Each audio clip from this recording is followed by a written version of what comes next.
ang proseso po kung paano ninakaw ang pera sa kabad ng bayan ay pwede nating ilarawan sa prosesong ito.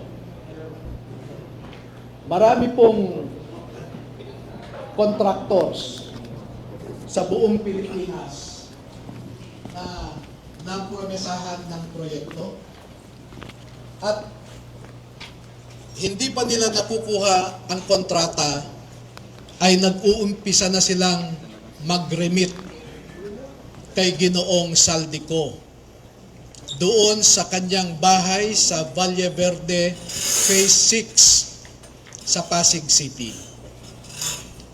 At daan-daan na maleta ng pera ang dumarating doon. Merong employee si Ginoong Zaldico na binibilang ang mga pera na dumarating sa Valle Verde 6. Pagkatapos nito ay binabalik nila sa maleta ulit at dinadala sa penthouse ng Horizon Homes sa BGC. At mula sa Horizon Homes, doon na manggagaling ang ibinibigay sa iba't ibang mga politiko at mga personalidad sa ating lipunan. Ang halimbawa po ng proseso ay nag-uumpisa sa pagbilang nila ng pera.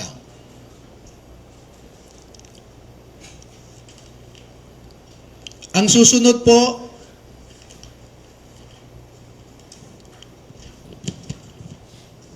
sa larawan sa itaas ay inihahanda ang pera bago isilid sa mga maleta ulit sa Horizon Homes. At yung larawan sa ibaba ay isang halimbawa ng pag-deliver ng pera sa bahay ng isang mambabatas.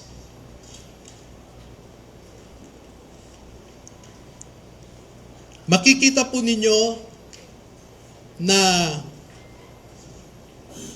may nangyari kay Master Sergeant Gutesa. Sa aking tanggap na impormasyon ay napilitan siyang mag-execute ng isang affidavit na kung saan ay sinasabi niya na hindi siya kasali o wala siyang nalalaman sa mga pagde-deliver ng mga mali-malitang pera. Pero makikita po ninyo dito na siya mismo ay kasama sa pagde-deliver ng pera. Kaya naaawa po ako ngayon sa sitwasyon ni Master Sergeant Gutesa dahil ginawa siyang sinungaling.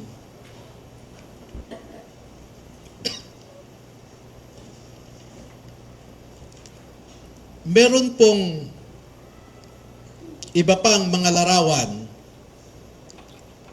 na sa tamang forum later ay maglalahad pa kami ng karagdagang mga ebidensya. Pero ang pagde-deliver nila ng pera ay gumagamit ng eroplano,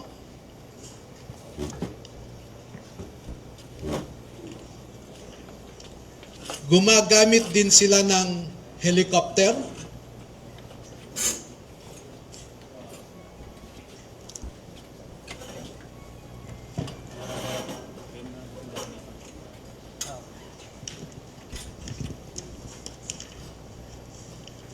at ganito po ang mga dinideliver sa mga bahay ng ilang mga mambabatas.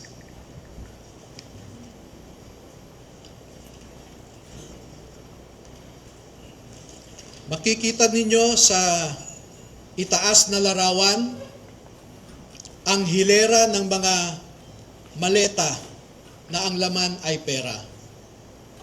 At parte lamang ito ng isang delivery na sa panahon na ito ay 52 na maleta ito. Sa isang delivery, umabot ng 52 na bagahe.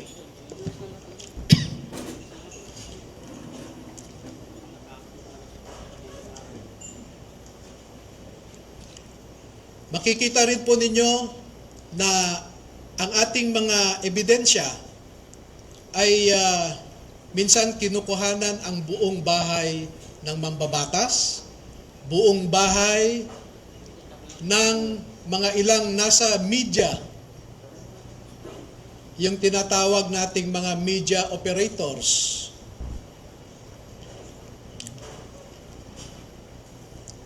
At ganyan po sila mag-deliver. No?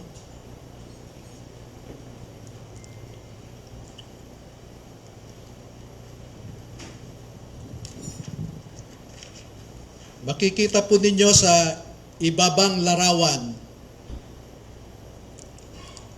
ang mga maleta rin ng pera. At marami pa pong iba na katulad nitong mga larawan. At dito sa taas na larawan ay ipinapakita lamang na yung isang malaking maleta ay hindi kayang o halos hirap na buhatin ng 3 katao.